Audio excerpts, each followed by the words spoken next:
pedem após o julgamento dos recursos. Até aí não vejo nada de errado. Só que tem uma regra que teria que ser comprovado antes. Então eu achava que eles iriam dar uma certidão e, claro, que ela era condicional, porque se amanhã o recurso for provido ela foi indeferida, mudaria a situação jurídica. Mas não é assim, então não há o que fazer, eu acho. Agora, quer dizer, não há em termos, né?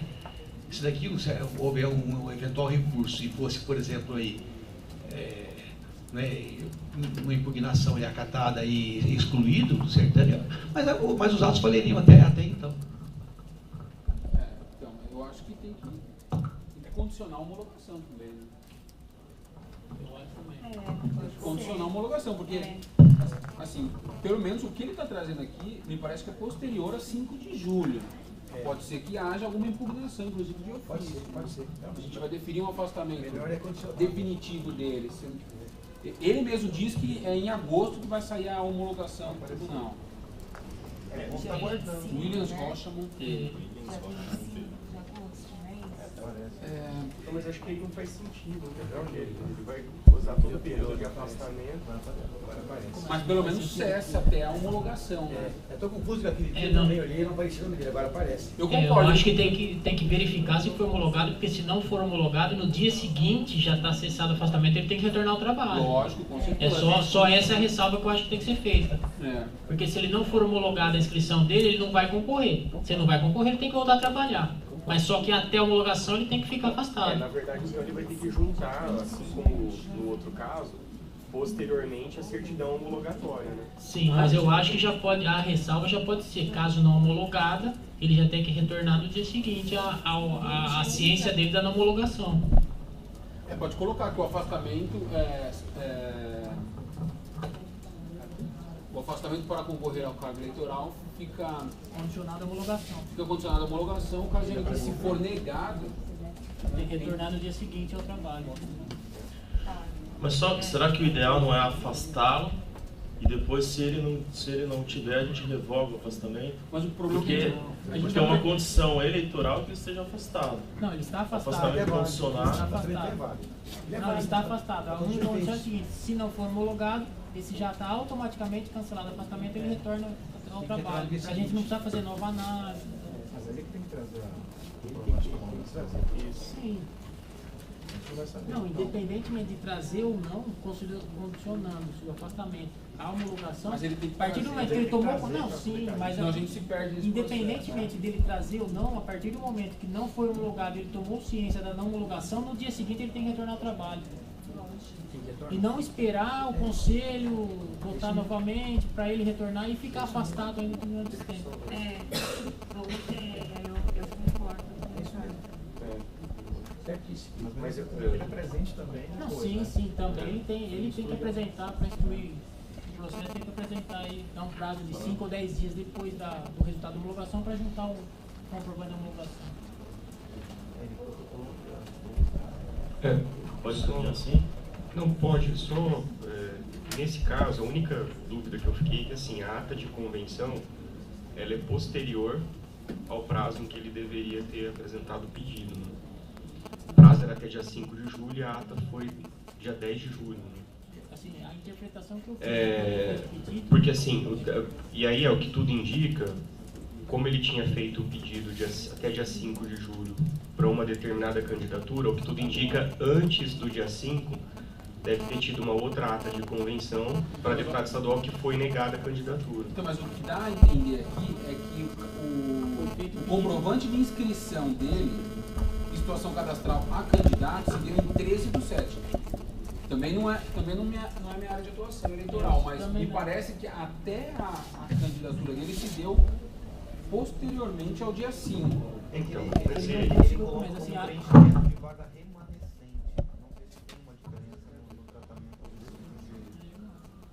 o que eu entendi do primeiro pedido que ele fez de prorrogação é que, na verdade, ele fez a inscrição como estadual por causa da razão da cota e tal, ele reverteu em federal. E a princípio deve ter aceitou. Eu acho que o que a gente tem que fazer é avançar e esperar a homologação. Se for homologado, continua o afastamento. Deixa ele afastado então até a homologação, na homologação informa a gente consolida ou então a gente revoga. Qual que é a data para a homologação? Tem? Então daí a gente poderia, vou colocar em votação, a gente aprovando, colocar 10 dias depois do dia 21 para a secretaria acompanhar esse pedido.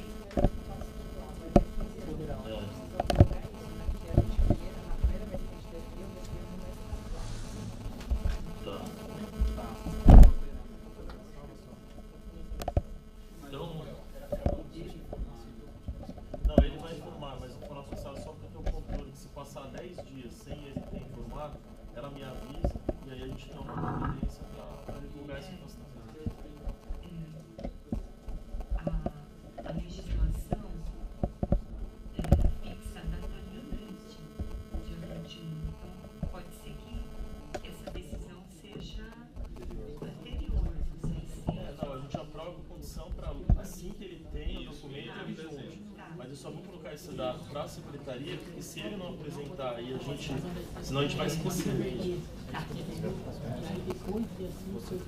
É 21 de agosto, por favor. Tá. Pode colocar para votação. Então, encaminhamento nos termos do voto da relatora para conceder o afastamento, condicionando o afastamento para a candidatura a deputado federal. Então já consta isso, condicionando a apresentação do registro da candidatura no Tribunal Regional Eleitoral. Para ser apresentada assim que tiver o registro.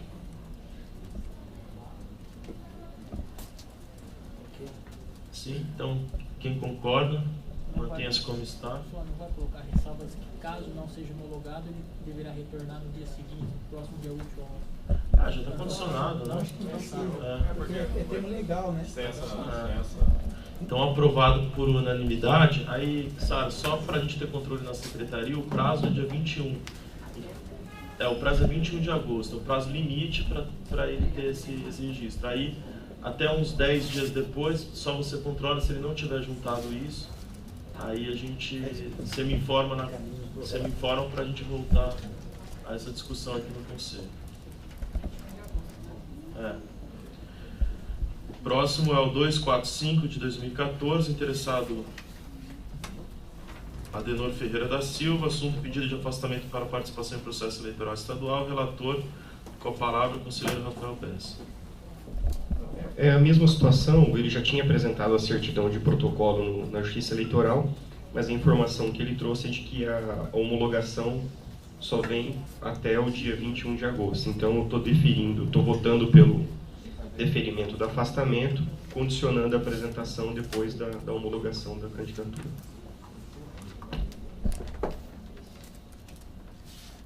Quem concorda com o relator, mantenha-se como está, aprovado por unanimidade, nos mesmos termos do voto anterior. O próximo aqui que foi pedido inversão à pauta, interessado EDEP, assunto pedido de afastamento de defensores e agentes de defensoria para participação no curso Regularização Fundiária, Gestão Urbanística, Jurídica e Social a ser realizado no dia 28 de julho de 2014. Relator com a palavra, o conselheiro Augusto. Versam os autos sobre o pedido de afastamento para a participação de defensores públicos e agentes da Defensoria Pública do Estado no curso de Regularização Fundiária, Gestão Urbanística, Jurídica e Social no dia 28 de julho de 2014, que ocorrerá no auditório da Defensoria Pública situado na Rua Boa Vista, 200, São Paulo, sempre das 9 às 12 horas. Desde já anoto que os autos do processo...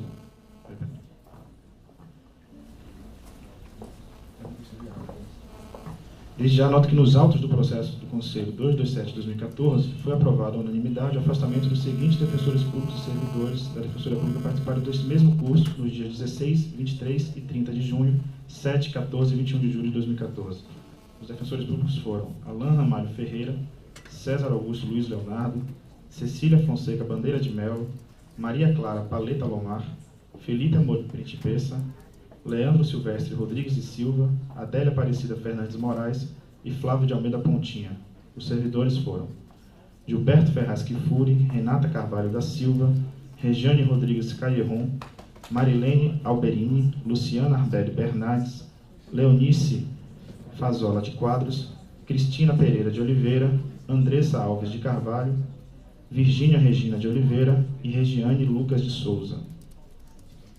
Todavia, em razão da notícia de possibilidade de ser decretado feriado municipal pelo prefeito de São Paulo no dia 23 de junho, a EDEP entendeu por bem remarcar a aula desta data para o dia 28 de julho, conforme comunicado que consta nos autos, a folha 9. Por conta disso, novo pedido de afastamento foi enviado ao Conselho e distribuído a este relator que já havia apresentado ao colegiado o conteúdo do processo anterior. Feito esse destaque, verifica-se que o requerimento foi encaminhado à Secretaria do Conselho pela EDEP, com atenção ao prazo estabelecido nas deliberações do Conselho número 27 de 2007 e 183 de 2010, e está apto a ser analisado e julgado. Os defensores públicos, então, que postularam afastamento para participar do evento na nova data foram Marcelo Martiniano de Oliveira, César Augusto Luiz Leonardo, Cecília Fonseca Bandeira de Melo, Maria Clara Paleta Lomar, Felipe Amorim Pritipes, Leandro Silvestre Rodrigues e Silva, Flávio de Almeida Pontinha. Inicialmente, porém, parece ter ocorrido um equívoco no pedido encaminhado pela escola no tocante ao defensor Marcelo Martiniano de Oliveira, tendo em conta que no processo anterior ele já havia comunicado sua desistência em relação a todo o curso. De qualquer maneira, não há nos autos a concordância do coordenador, nem a declaração de que na referida data ele não estará convocado para atividade extraordinária nem para atividade de núcleo especializado. Resta, portanto, prejudicada a análise do pedido de afastamento desse defensor. No tocante às defensoras Maria Clara Paleta Lomar e Cecília Fonseca Bandeira de Melo, a despeito de elas terem manifestado interesse no afastamento e apresentar a concordância do respectivo coordenador, as folhas 14 e 15, ambas não fizeram juntar aos autos a declaração de que no dia 28 de julho não estarão convocadas para atividade extraordinária ou de especial dificuldade, bem como para atividade de núcleo especializado. Porém, como o afastamento é para o dia 28 de julho e antes desta data, no dia 25, haverá nova sessão ordinária do Conselho, a fim de que as interessadas não deixem de comparecer ao curso, voto pela conversão do processo de diligência para que ambas, através da EDEP, nos termos do artigo 2º, parágrafo 1º, inciso 6º, da deliberação do Conselho número 27 de 2007, apresente a declaração que falta até 48 horas antes da próxima sessão deste colegiado.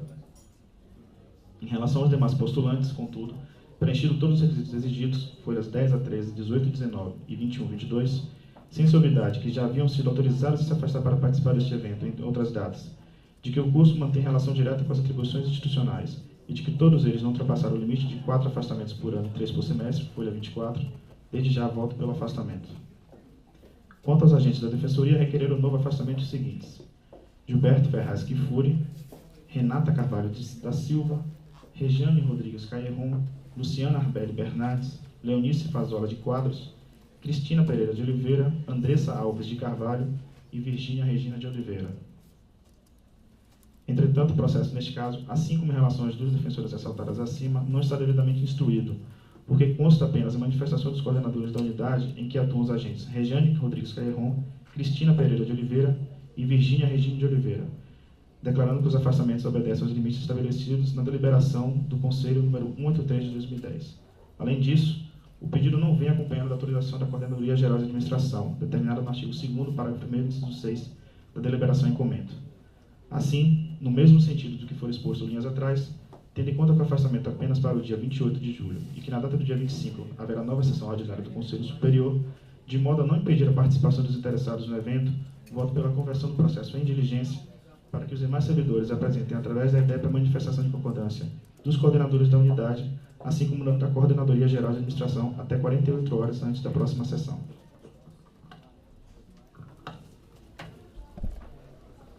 Então, senhor presidente, é a mesma história que a gente já tem falado, né?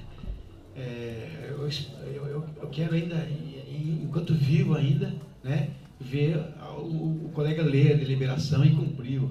Então, e aqui temos vários exemplos aqui de não atendimento de normas básicas, né, tanto dos servidores quanto no caso das defensoras.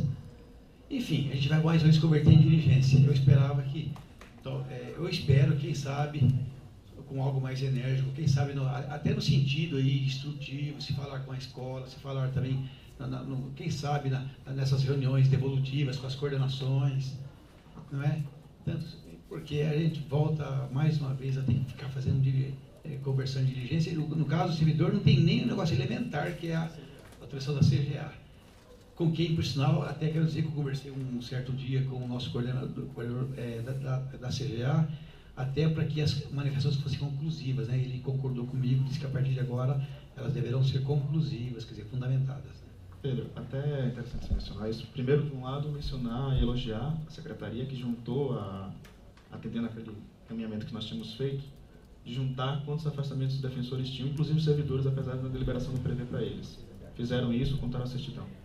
Mas a própria EDEP, eu acho que está equivocada, porque ela junta no pedido, e o pedido é feito por ela, que consta todos esses documentos. Ela menciona que consta, inclusive, a certidão do CGA, e quando você vai ver a instrução, não consta. Acho que a própria EDEP poderia começar a controlar isso mais forte, de maneira mais rígida. Ela recebe todos os documentos dos defensores e servidores, não os analisa e encaminha para o conselho, e cabe ao conselho, no final, instruir. E, por sorte, aqui ainda tem uma semana, foi por isso que eu pensei, como a gente não tem sessão semana que vem, ainda dá. Mas se fosse o evento na segunda-feira, esses servidores todos não poderiam participar. Então é mais grave do que eu falava ainda, porque a IDEP tem vasta experiência até das inúmeras, quase dezenas de vezes em que eu critiquei a IDEP por conta disso. Achei que tinha acabado com isso. Não acabou. Augusto, só uma pergunta. Esse curso está em andamento, né? Esse curso ele teve...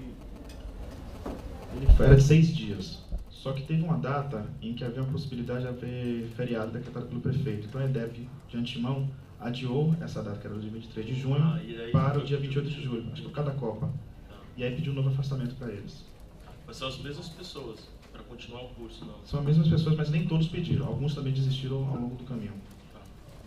Na verdade, eu acho que eu tenho alguma dúvida no que o Pedro colocou. Eu não sei se é atribuição da EDEP fazer a juntada dessas responsabilidades. Isso eu acho que é direcionado ao Conselho. Eu acho que cabe ao Conselho analisar e, se for o caso, criar uma nova sistemática e indeferir. Eu não vejo problema nenhum em indeferir, porque é lógico, a gente tem colegas do 6º concurso que acabaram de entrar pedindo, eu sei que aí é mais difícil mesmo para conhecer toda a parte burocrática dos pedidos junto ao Conselho. Mas também reconheço que é difícil, dividir a carreira por concursos. Agora, sem dúvida, está virando muito comum a gente ter que praticamente pegar o colega e fazer todo o pedido para ele. Eu me sinto muito à vontade hoje já de indeferir esses pedidos, só acho que não é a responsabilidade da EDEP. Eu acho que a EDEP deveria nem vir com essa informação. O colega preencheu todos os requisitos, porque não é da EDEP. Só uma partezinha, permite. Na realidade, eu estou falando de memória, mas salvo engano, na deliberação, ela, 2 momentos. Ela coloca a iniciativa da EDEP e a iniciativa do interessado. Salvo engano, que eu não estou com o texto aberto aqui, no que tem a iniciativa da EDEP, diz que ela tem que encaminhar. Por quê? Porque o interessado encaminha para ela. Talvez ele devesse mudar isso, mas só que parece que está... Sim, não, eu estou dizendo, lá na instrução, ela faz o pedido e encaminha a documentação que eles mandam para ela. Portanto, ela se dirige ao conselho.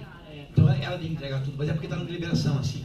Talvez devesse mudar isso, Mas foi feito para facilitar. Cumprir, foi feito para facilitar. Tudo num lugar só. Inclusive, Pedro, vou até ler o que consta na petição da própria EDEP. Segue a lista dos participantes que necessitarão de afastamento para eventos supracitados, a manifestação dos coordenadores das respectivas unidades e a declaração dos interessados de que nos referidos dias não estão convocados para atividade de núcleo especializado, nem designados para exercício de atividade de especial dificuldade ou extraordinária, no que tange os defensores, e a autorização da Coordenadoria Geral da Administração no que tange os servidores. E isso não consta no processo. Não, isso está completamente equivocado. A própria elaboração do pedido é equivocada. Chegou a mencionar um defensor que já tinha pedido licença desde do outro processo. O que a EDEP poderia fazer daí, para não emperrar também o pedido dela, é quem não juntar, ela não encaminha para o conselho. Não, ela encaminha. Ela encaminha e ela identifica quem não juntou. Esse cumpriu esse fulano de tal não trouxe a autorização da unidade. Porque ela não pode julgar, Concordo. Exatamente, inclusive possibilitando a convocação do suplente, Isso. Porque o conselho indefere aqui, o suplente não pode participar e a gente perde uma vaga no curso. Verdade. Então acho que é caso de indeferir. Posso caminhar para a votação? Indeferir? Mas ele não está indo fundo. O afastamento para o dia 28, como eu esqueci, no dia 25, que eles apresentam até 48 horas antes. Até quarta-feira teria que apresentar. Mas olha só, Augusto, eu concordo com você, eu já fiz muito isso, Agora, chega a semana que vem, a gente tem que colocar o processo em pauta de novo, aí temos que inverter a pauta, julgar e tira toda a ordem do dia. Não sei se... tá complicado toda hora ficar instruindo o processo pro colega, né? Só pergunta, quantas pessoas estão pendentes aí? 2 defensoras e todos os 8 servidores. Quantos servidores? 8. Todos os 8. E são quantas pessoas no total participando desse curso? Para esse dia de afastamento só, são 8 servidores e os 8 não juntaram a da CGA e 5 não juntaram dos coordenadores da unidade. E dos defensores públicos, são 6, sendo que só 5 preencheram todos os requisitos. As outras 2, a Maria Clara Paleta e a Cecília, não juntaram a declaração delas de que não estavam afastadas, de que não estavam em atividade especial ou em núcleo. Ou seja, são 10 pessoas. Bruno, qual a palavra? Bom, gente, na verdade esse assunto é antigo e o que acontece com a EDEP é que ela também fica de mãos atadas, porque ela tem os prazos, ela sabe que se chegar mais tarde o processo aqui no Conselho, nós também estaremos insatisfeitos. E eles também precisam adotar ali os encaminhamentos, há muitas vezes que é necessário comprar passagens, etc. Então, nesse caso, não tenho certeza se seria realmente uma responsabilidade da EDEP, porque a EDEP ela tem que mandar o que ela tem, sob pena de prejudicar todo o evento. O que eu ia sugerir, noto que os conselheiros têm seguido uma mesma linha de raciocínio, mas continuamos com a complacência existente dos últimos mandatos do Conselho, eu também já fiz isso quando era conselheiro. Minha sugestão, a gente já mandou um comunicado ressaltando a importância dos procedimentos acompanharem as formalidades previstas em norma infralegal. Isso não foi suficiente e também acredito que não será. Com o intuito de evitar qualquer mudança abrupta de posicionamento, sem permitir conhecimento dos defensores que ocorrerá essa mudança de raciocínio, caso esse Conselho delibere aqui por maioria, que deva passar a indeferir todos os pedidos que não contarem com todos os requerimentos formais da deliberação, eu sugiro que, se assim deliberarmos isso aqui como uma questão de ordem, não questão de ordem para virar enunciado, ou pode até virar enunciado, podemos substituir essa questão de ordem, acho que também não há autos para isso. Aí sim, enviaríamos um comunicado dizendo que todos os requerimentos formulados a partir da segunda-feira que vem, esses sim serão indeferidos. Eu acho que isso evita qualquer a decisão sem comunicação prévia, uma mudança de postura de um novo mandato, então está justificada nesse novo mandato, e acho que evitaria aí seria mais razoável para os colegas. Eu concordo com fazer uma questão de ordem. A gente volta a questão de ordem. Eu também concordo com isso, mas eu já vou encaminhar pelo indeferimento das pessoas que não preencheram o requisito, até porque a gente já tem adotado esse posicionamento. Sim, já foi alertado, nós já encaminhamos comunicado para toda a carreira sobre os requisitos da deliberação. O Conselho vem enfrentando essas questões em várias sessões. Os colegas também devem acompanhar as sessões do Conselho Superior, os relatos, então eu vou encaminhar nesse sentido.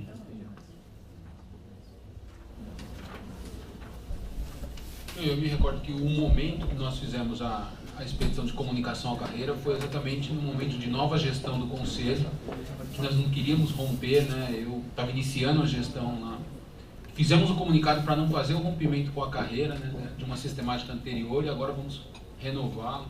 Também acompanho o Rafael e voto pelo indeferimento. Só uma dúvida, quando foi esse comunicado, Bruno? Foi logo no início da nossa gestão, há 2 anos atrás. Não, 2 anos atrás. Se eu não me engano, não, agora foi também esses dias. Não, então, teve um mais recente, não é? Salvo engano, então, só aqui, salvo engano, aí o processo para esse afastamento, ele é anterior à questão aí do nosso comunicado, que foi da semana passada, não foi? Na verdade, o comunicado decorreu do outro processo, 227, que se referia a esse curso. A esse curso. No afastamento anterior. Eu acho que é mais razoável a posição do Bruno, ou como um reforço. Porque se trata do mesmo evento, né? Então, não, mas aí que tá... Não, mas não é, Bessa, porque nós estaríamos adotando posições contraditórias para o mesmo evento. Né? Porque não... E é um evento que falta um dia, então no último dia de aula não vai ter ninguém. Acho que Mas aqui eu até pondero uma outra questão. não deve ter nada lá dentro, tenho certeza disso. Mas, tecnicamente falando, ela diz que, em tese, pode estar lá, pode ter esquecido de mandar. Porque, pelo que ela fala, foram atendidos, que a ideia é que está mandando incompleto. Eu acho que ela mandou o que tem lá, mas não dá para garantir isso. Então, nesse caso em particular, a conversão era por conta da IDEB, não do interessado. Olha, ó, eu acho que né, eu pedi a rapidez aí nos trabalhos do Conselho, eu vou me render então à fala do Napolitano para ser mais ponderado. Vamos tentar avançar, vamos fazer um comunicado formal na mensageria e daqui para frente eu acho que está bem claro, né, como o Napolitano falou, início de gestão, daqui para frente, pelo menos na gestão toda, a gente mantém essa coerência.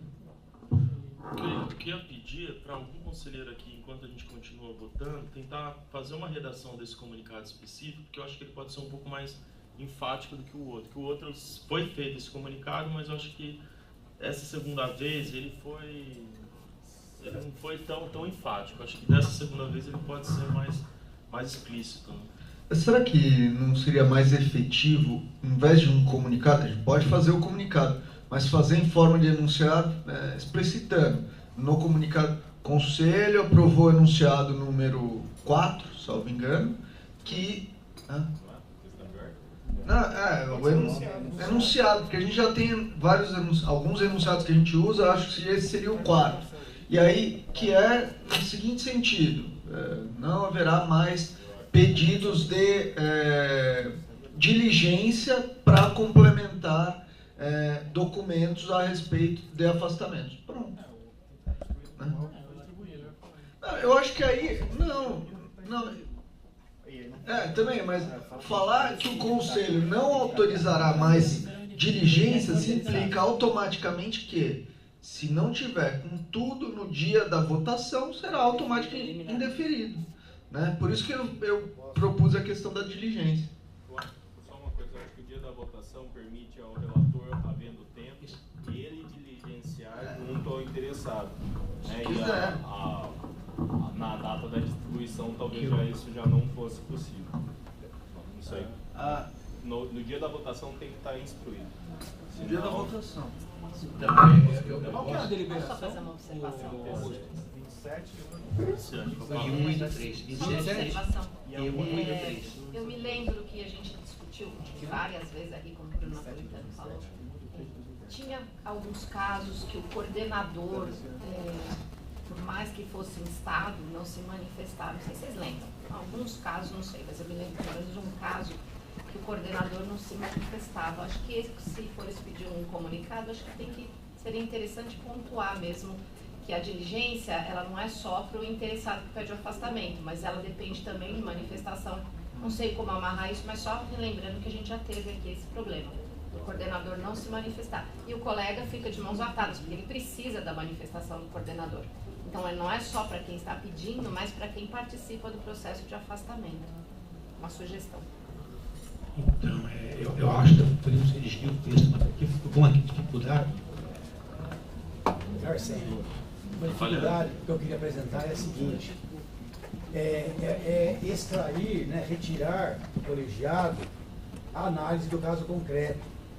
Porque eu sou um crítico disso aqui há tempos, acho que tem que ser assim, não está aqui, mas no caso concreto, em particular, que se aprecie, por exemplo, que você acabou de dizer aqui, não é?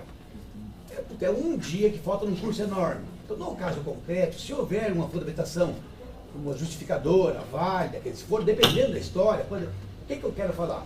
Seria até uma possível exceção. Não quero dizer, na minha opinião, não será terminantemente, porque pode haver uma exceção, mas se colocar como regra, ou seja, como enunciado, que o não atendimento dos requisitos da deliberação de tal, ensejará imediato dever do pedido. Se quiser, até salvo. Pedro, só uma questão aqui. Então, antes de você ler a redação, só uma única questão, até eu acho que foi alvo de uma manifestação anterior sua. Eu acho que nós não deveríamos falar em cumprimento da deliberação, né? Porque isso, cumprir a deliberação para ser afastado é dever, e nós não temos que reforçar isso, né? Eu acho que a gente deveria falar em termos da diligência, né? Conselho não fará diligência para afastamento, na votação, salvo, e aí a gente pensa numa exceção ligada a casos excepcionais, aí até podemos abarcar a questão da coordenação, se a culpa foi de terceiro, né? Porque também a gente não pode penalizar o defensor ou o servidor por razões de terceiro. Salvo fatos que não sejam de responsabilidade do... Acho que a conveniência e a oportunidade, às vezes a conveniência do curso foi muito rápido. Conveniência e oportunidade é difícil, né? Assim, ó, eu fiz uma redação. Aí a gente foge da nossa objetividade. Eu ia sugerir aqui, só para a gente conseguir caminhar e até avançar para os próximos processos da pauta, da gente então fazer a votação desse processo e aqui a gente eleger alguma pessoa, o Bruno falou que já começou a redigir, e a gente aprova na próxima sessão, porque se a gente for discutir esse texto agora, a gente não vai conseguir avançar. Eu fiz um enunciado, é um parágrafo só pequeno, é um enunciado.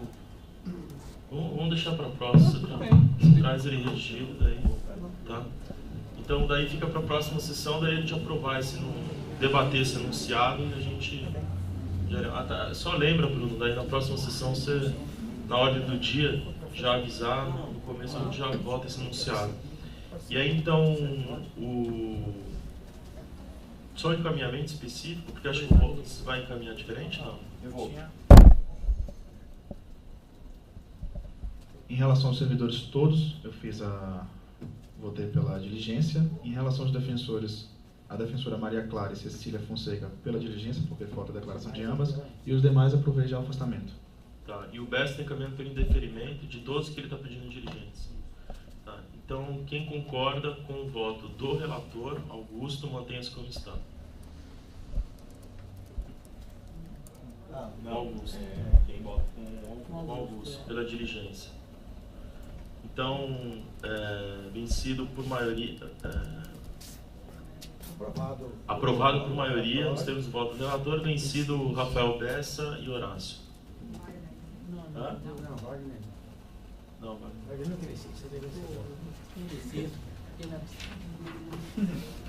então aqui, conforme a gente tinha conversado, eu vou chamar todos os processos de estágio probatório, depois a gente volta para a pauta. Tem mais um aqui. Inversão. Vamos voltar ao estágio probatório, a gente volta nisso aí, para a gente ter garantia de que vai avançar no estágio probatório. Eu vou chamar os processos aqui da relatoria do conselheiro Alexandre Orsi. Eu vou fazer da mesma forma da outra vez, eu vou chamar todos e aí depois você já volta em bloco mesmo, tá? Então, o 021 de 2013, interessado Cláudia Abramo Ariano. Esse tá aí? Tá. E o 036 de 2013, Elton Ciacola Kersu. Tá aqui também. São esses dois.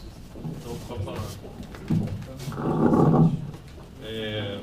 Enfim, em ambos os processos, os requisitos formais estavam preenchidos, com um parecer favorável da corregedoria pela continuidade do estágio, e não há impedimento de nenhum conselheiro na medida em que nenhum foi relator da CAEP. Então, voto pela continuidade do estágio de ambos os processos. Nos termos do voto do relator, quem concorda mantém-se como está, aprovado por unanimidade. Eu vou chamar os processos e daí você só confirma se os processos estão aí e antes de vocês se manifestarem, se avisa se algum tem algum apontamento. Se tiver algum apontamento, a gente deixa separado no final, tá? Então, 03 de 2013, interessada Aline Toyama Shiraki. E o 006 de 2013, interessada Amanda Pimentel Quinelato, os dois com a relatoria do Augusto. Os dois estão aí? Estão aqui, não tem nenhum apontamento, todas preenchem os requisitos e também não há ninguém impedido.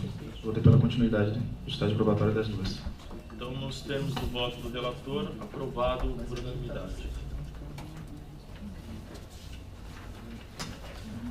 Os próximos do conselheiro Bruno Napolitano, é o 091 de 2013, interessado Rafael Negreiros Dantas Lima. Aí. Armando 013 de 2013, Armando César Marques de Castro. 018 de 2013, Carolina Guimarães Rezende. 023 de 2013, Clint Rodrigues Correia. 096 de 2013, Ricardo Augusto Paganucci Lodge. 074 de 2013, Maria Carolina Pereira Magalhães. 097 de 2013, Roberta Alves Pachota Chaves da Silva. 015 de 2013, Bruno Martinelli Sgrinoli. 087 de 2013, Pedro Loza Loureiro Valim. Esse não, porque chegou depois. Só separa esse daí que eu vou jogar fora. Os demais estão sem apontamentos também. Voto pela continuidade do estágio probatório. É que é da semana, né? O senhor também não tinha, né?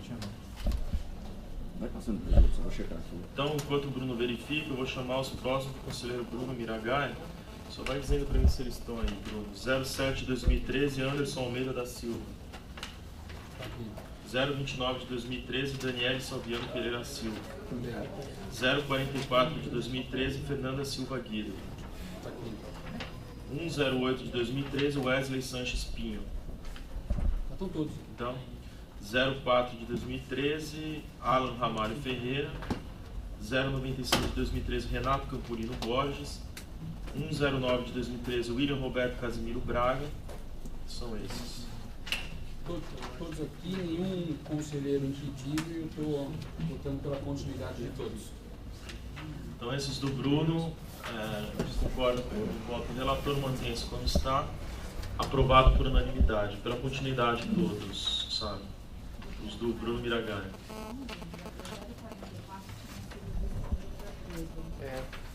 Desculpa, então. Qual que é? O 044 de 2013, Fernanda Silva Guido. Não, isso eu ia falar dele também. Então esse eu vou deixar, depois a gente volta. Deixa separado. Então.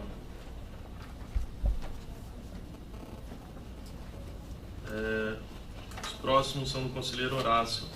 010 de 2013, Andréia de Almeida Brunhari. Aí. 111 de 2013, Fernanda Costa Teixeira. Com a palavra.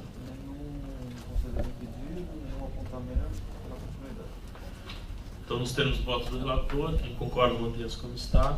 Aprovado por unanimidade pela continuidade. Os próximos do conselheiro Luiz Gustavo Fontanete, 086 de 2013, Paulo Sérgio Guardia Filho.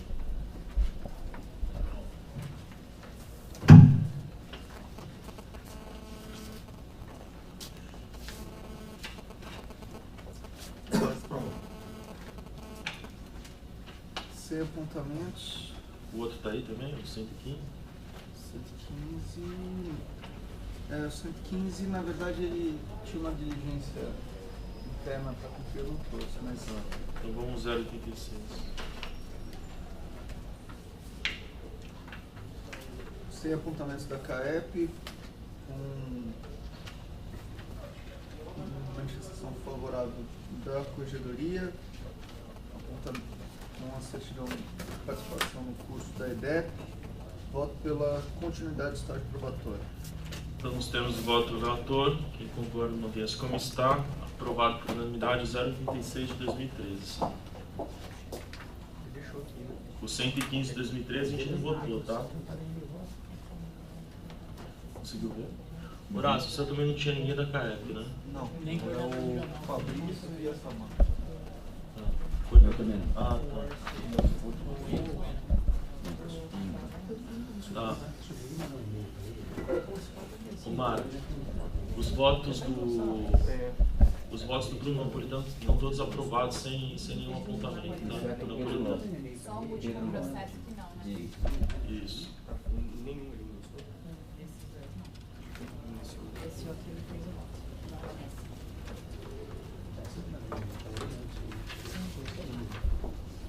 Luiz Eduardo tem. Ele deixou?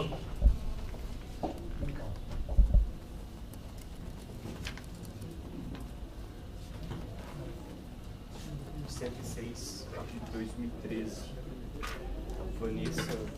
Vanessa Pizarro Miguel de Correia Porto. Esse ele deixou o voto.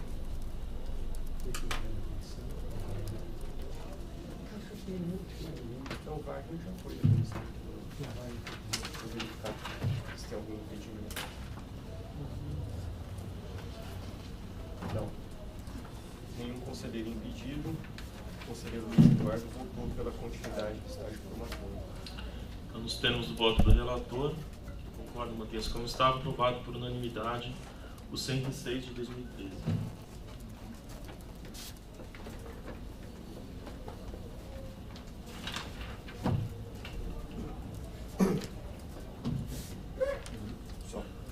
Só, né? Só isso. Os próximos, o conselheiro Pedro, 082 de 2013, Natasha Teixeira Gonçalves Souza. 31, né? E é o 082. E tem também o 31 de 2013, Débora Cristina Pisuto. São dois. 32, né? Não, 82. 082. Ah, desculpa. Bom, então 31 e 82, primeiro relatório, não há nenhum impedimento, continuidade do estágio probatório. Agora eu queria pedir vênia no 44, apesar de ele falar aquilo. Espera só um pouquinho. Então o 031, quem concorda, mantém-se como está. 82 também? Também. Tá, e o 82, quem concorda, mantém-se como está. Aprovado por unanimidade o 082 e o 031. Isso. Agora eu queria pedir vênia para o outro, porque está bastante tempo aqui e é simplicíssimo, não vai gastar um minuto a mais do que isso. Até porque o próprio conselheiro Bruno, que era o relator, já fez o voto de aprovação e ia até repetir agora. É um caso que ela era de Osasco e o relatório dela era diferente. O relatório não, ela falava que o atendimento era um dia da semana só. Então tinha um ofício para ser expedido e tal. Então ele aprovou com uma expedição de dois ofícios. Um para a regional e outro para a segunda sub, né? Segunda sub. Acontece que a moça não está mais lá, mudou de regional. Eu fiz uma diligência, está aqui nos autos, tudo explicado, tudo certinho. Mas eu estou acompanhando o relator e entendendo, até porque ela não está mais lá, entendendo que um único ofício informativo para a segunda sub resolve, porque a segunda sub, se tiver algo a ser feito no tocante aí ao acompanhamento lá dos atendimentos, a segunda sub vai cuidar disso. Então, mas no fundo é a mesma coisa, continuidade do estágio com uma expedição, com encaminhamento, expedição de um ofício à segunda sub, com cópia do voto do relator e deste conselheiro para conhecimento. Do coordenador, né? A gente está pedindo para a segunda sub. Da segunda sub, tá. Então, no caso deles, que optarem, o relator pediu expedição do ofício para os dois. Optarem assim, para os dois. Eu estou sugerindo só para a segunda sub. Tá. Bruno, você mantém? Mas pode ser, que eu estou achando muito trabalho nos dois ofícios. A segunda sub resolve. Tá. Então, nos termos do voto do pedido vista do conselheiro Pedro Avelar pela aprovação com expedição de ofício para a segunda sub. O 044, todos concordam. Também não tem impedimento. Mantém-se como está, aprovado então por unanimidade. Conseguiu marcar, Sara? 044.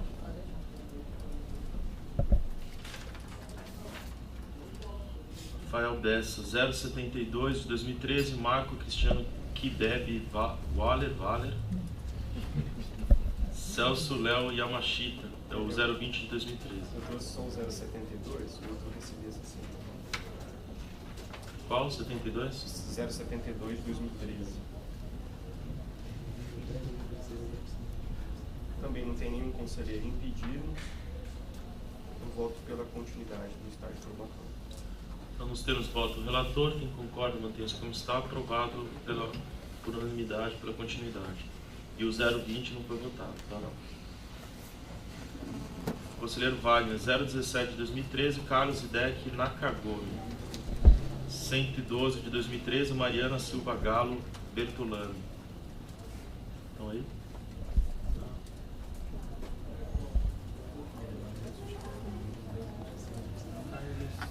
Mais 17, 112. 019 de 2013, Carolina Romani Brancalione.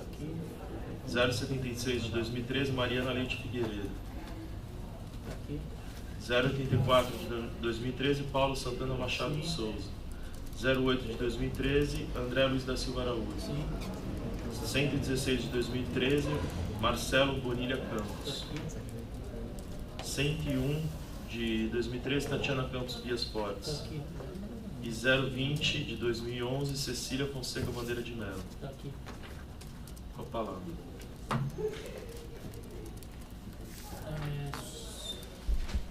com exceção do 020, todos os outros são pela continuidade do estágio, com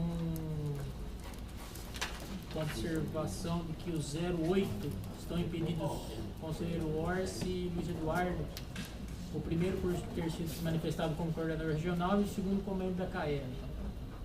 Todos com formalidade, sem apontamentos, pela continuidade. Então, nos termos do voto do relator, quem concorda, mantém-se como está, aprovado por unanimidade, os 08 impedidos, conselheiros Alexandre Orsi e o Luiz Eduardo. Todos os outros... eu vou voltar para o outro. Todos os outros, com exceção do 020, todos aprovados, por unanimidade. O 020 não é continuidade, é confirmação na carreira, também cumprir formalidades, parecer favorável da corredoria, voto pela confirmação. Então, nos termos do voto do relator, quem concorda, mantém-se como está, aprovado por unanimidade pela confirmação 020 de 2011.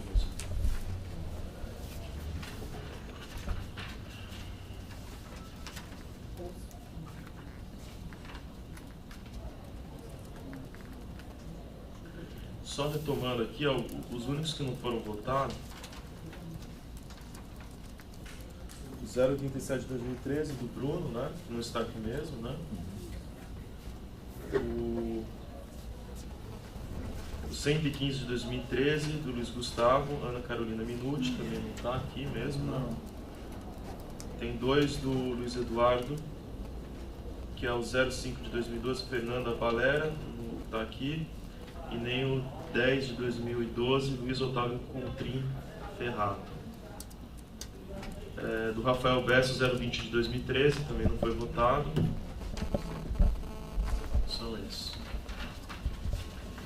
Então, seguindo a pauta, eu vou pedir aqui mais uma inversão que a gente tinha anotado. 124 de 2014 é o processo que trata da Comissão de Prerrogativas, justificando a urgência, porque a gente está sem presidente. Com a palavra, o conselheiro Bruno. Trata-se de expediente instaurado para a escolha do presidente da Comissão de Prerrogativas da Defensoria Pública do Estado de São Paulo. Inicialmente, abriu-se o período de inscrições para a função, que se findou em 28 de março, sem que nenhum defensor tivesse manifestado interesse. As inscrições, então, foram prorrogadas. Primeiro até o dia 2 de abril e depois até o dia 10 do mesmo mês, não havendo qualquer interessado. Após ser retirado de pauta, os autos foram redistribuídos ao novo relator, Dr. Pedro Antônio de Avelar, o qual apresentou o voto. Em síntese, salienta a importância da comissão e propõe sua equiparação a núcleo especializado com afastamento integral da presidência. Trata-se inegavelmente de questão prejudicial que deve ser decidida antes de nova reabertura das inscrições, eis que eventual afastamento do presidente certamente influenciará na decisão dos defensores públicos que pretendam dedicar-se à função. Em razão disso, o representante da 2ª Subdefensoria Pública Geral pediu vista dos autos para avaliação do impacto da medida para a Defensoria Pública, assim como para estudo dos trabalhos empreendidos pela comissão, a justificar a transmutação do tratamento jurídico proposto pelo relator. Além disso, na mesma data, o Conselho Superior votou nos autos do processo STP 161 de 2014, que versa sobre o relatório semestral da respectiva comissão, a determinação de diligência, no sentido de que os membros da comissão se manifestassem sobre eventual necessidade de melhor estruturação do órgão. Nesse sentido, foi extraída a cópia do voto proferido naquele processo, inclusive consignando-se que as respostas às consultas realizadas deveriam ser encartadas diretamente nos autos do presente processo, qual seja o processo CSDP 124/2014. Nessa esteira, aportaram as manifestações de alguns integrantes da última composição da comissão, que corroboram a necessidade de aperfeiçoamento estrutural da comissão, sugerindo, em síntese, afastamento integral do presidente com a transformação da comissão em núcleo especializado, destacamento de um oficial de defensoria para a realização das diligências, destinação de sede específica para a Comissão de Prerrogativas. É a síntese do necessário. Antes de adentrar ao mérito, imprescindível a conversão do processo em nova diligência, a fim de descarregar aos autos elementos concretos acerca da movimentação processual mensal existente na comissão durante o último mandato do presidente. Vale frisar que a importância da Comissão de Prerrogativas é inegável, mormente em carreira criada há poucos anos, que a cada dia luta por sua consolidação no sistema de justiça. Contudo, para afastamento integral, faz-se necessário que tenhamos esses elementos concretos que justifiquem a medida. Sendo assim, voto pela conversão de diligência, para que a primeira Subdefensoria Pública Geral informe no prazo de 15 dias a quantidade de afastamentos requeridos pelo então presidente para exercício de suas funções, atrelados à comissão, e quantidade de afastamentos deferidos durante o seu último ano de mandato, bem como ao Departamento de Recursos Humanos para que verifique em seus assentamentos a mesma informação. Sem prejuízo, no mesmo período, a segunda Subdefensoria Pública compilará informações sobre quantos expedientes foram instalados mensalmente, quantos expedientes foram arquivados mensalmente, quantos expedientes estavam em andamento mensalmente. Após requerer nova vista dos autos para apresentação de voto de mérito. É como voto.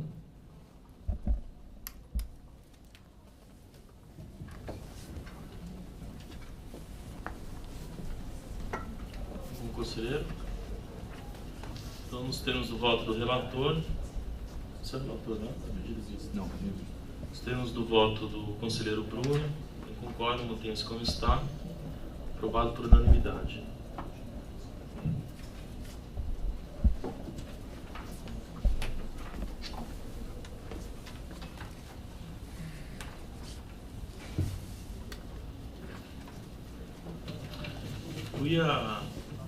Apesar da gente não estar aqui seguindo meio-dia e meia agora, para racionalizar os trabalhos, e na linha do que o conselheiro Horácio tinha colocado, eu acho que tem alguns processos que não tem grandes divergências. Tem alguns aqui que o conselheiro Wagner aqui pediu, que vai ser um pedido de diligência também, que seria de fácil aprovação. O conselheiro Augusto falou de um processo que teve perda de objeto. A gente poderia então enfrentar esses. Eu tenho uma diligência, acho que o do Wagner, se eu não estiver enganado, é do.